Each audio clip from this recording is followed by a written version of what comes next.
kita mau masuk sholat zuhur misalnya. Sebelum zuhur tuh ada sholat sunnah. Ada 4 rakaat. Bisa dibagi 2 rakaat, 2 rakaat. Kalau nggak sempat waktunya untuk 4, bisa 2. Hadis Ibnu Umar. Sebelum asar ada 4 rakaat. Rahimallahu ra'an shalla qabla al-'asri arba'an. Misal salat mutlak. Malam misalnya ada tahajud. Kita ingin coba bangun tahajud. Nggak usah yang tinggi-tinggi dulu. 2 rakaat aja dulu. Ya, 2 rakaat untuk melatih kenyamanan hati dan fisik kita. Jangan dipaksakan dulu. Malam ini 11, besoknya berhenti. Ya.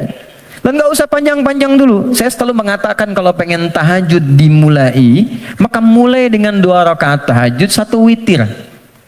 Ya, dan gunakan surah paling favorit yang bisa kita ucapkan, kita bisa bacakan. 3 kul kan? Dari wajahnya tuh kelihatan. Rakaat pertama, qul a'udzu birabbil falaq, al-falaq. Ya kan? Antum kan nggak jauh dari Al-Asr, An-Nasr, Al-Kautsar, Al-Falaq, An-Nas, Al-Ikhlas. Pada ikhlas semua tuh. An-Nas. Tutup witir dengan 1 rakaat, Al-Ikhlas. Ikhlas. Saking ikhlasnya cuma 1 gitu ya. Oke. Oke. Coba dulu itu. Sampai jiwa kita merasa bosan, nyaman jiwanya. Tapi kan kita mulai merasa bosan, masa ini terus? Besok kan jadi naik kan? Jadi 4, terus tambah ad-duha, al-insyirah. Lama-lama menikmati. Nah, ketika menikmati itu yang disebut dengan halawatul iman, nikmatnya beriman. Sudah pengen pindah surat. Kalau para penghafal Quran tuh adik-adik RKM biasanya murajaah Al-Baqarah, Ali Imran, An-Nisa, biasa. Tapi kalau sudah paham esensi tahajud, yang dibaca itu kadang, kalau sudah mengerti, surat yang sesuai dengan kebutuhannya. Itu tingkat tertingginya. Misal, sedang ada persoalan yang berat ke jiwa. Nggak harus tinggi-tinggi. Baca rakaat pertama ad-duha, kedua al-insyirah. Kita nggak harus tinggi-tinggi. Dan kita merasakan itu. Pengen membangun hubungan baik dengan Allah, pengen taubat gitu kan, pengen mendekat, pengen jadi ahli surga, baca surat Az-Zumar misalnya. Pengen husnul khatimah, bacakan surah Al-Fajr misalnya. Ya, akan di penghujung ayatnya, ayat 27 sampai dengan ayat 30. Kan? Sampai terasa kenikmatannya.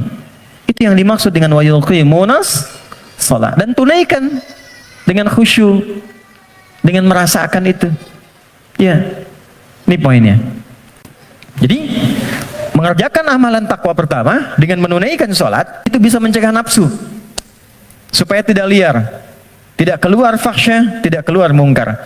Kalau sudah yang buruknya ditekan, maka muncul lawannya yang baik. Nafsu ditekan, takwanya naik.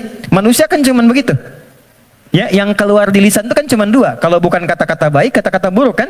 Kalau buruknya nggak ada, baiknya keluar. Kalau pulsa kebaikannya banyak, dia yang keluar. Tapi kalau buruknya banyak, baiknya kosong, buruknya naik, baiknya tertekan. Itu aja. Itu yang dimaksud al-imanu yazidu wa yantaqis. Yazidu bitta'ah, yantaqis bil maksiat. Kalau bermaksiat, naik buruknya. Kalau bertaat, naik baiknya. Ini konfirmasi awal. Maka nafsu dengan sholat bisa ditekan, maksiat bisa dihilangkan, sekat bisa dibuka. Dibukalah sekatnya. Ini. Pelan-pelan. Makanya demi Allah saya katakan ya. Sejahat-jahatnya kejahatan yang pernah diperbuat oleh penjahat. Sejahat-jahatnya kejahatan yang pernah diperbuat oleh penjahat. Itu akan sirna dan tuntas dengan menunaikan sholat yang benar ditunaikan. Karena itu hal pertama yang dilakukan oleh orang-orang yang ingin membuka lembaran hidupnya dan dia bangun hubungan baik, demi Allah saya katakan, sholat, larinya ke masjid. Dan lihat apa yang terjadi. Yang pertama Allah berikan bukan dunianya dulu teman-teman, bukan dunia. Anda punya masalah, terlilit utang piutang dan sebagainya, bukan dilunasi utangnya dulu, tapi ditenangkan dulu hatinya. Nanti dari situ bisa membaca esensi kehidupan. Kemana sebetulnya hidup saya ini? Diajari nanti oleh Allah. Pola hidupmu salah selama ini. Makanya terjebak begini. Apa belum tiba waktunya kau menjadi orang yang baik? Apa nggak lihat orang-orang dulu yang pernah dulu begini, lebih buruk dari kamu, sekarang dia bisa jadi orang baik? Maka ditampakkan kisah si fulan, si fulan, si fulan. Nggak sengaja lihat YouTube, keluarnya malah sesuai dengan apa yang kita butuhkan. Dibuka. Nanti setelah sadar, keluar air mata tuh. Tenang, lapang, tiba-tiba ada orang datang di samping. Yang sudah lama nggak kita kenal tuh. Kata orang teman lama, bro, kamu kemana aja? Udah lama.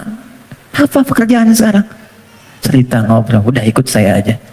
Pelan-pelan ikut berubah, masalah selesai tanpa terasa.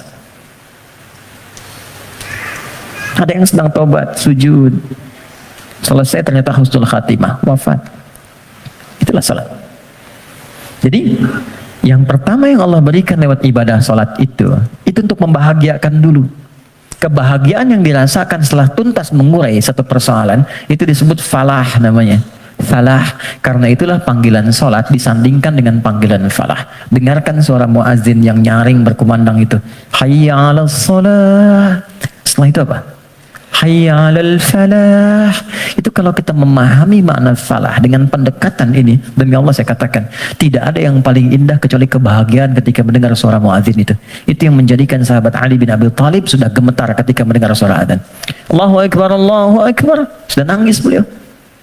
Saking ingatnya kasih sayang Allah. Tiba panggilan yang saat didengar oleh gunung. Kalau paham gunung itu mengerti bisa hancur saking merasakan nikmatnya dari Allah.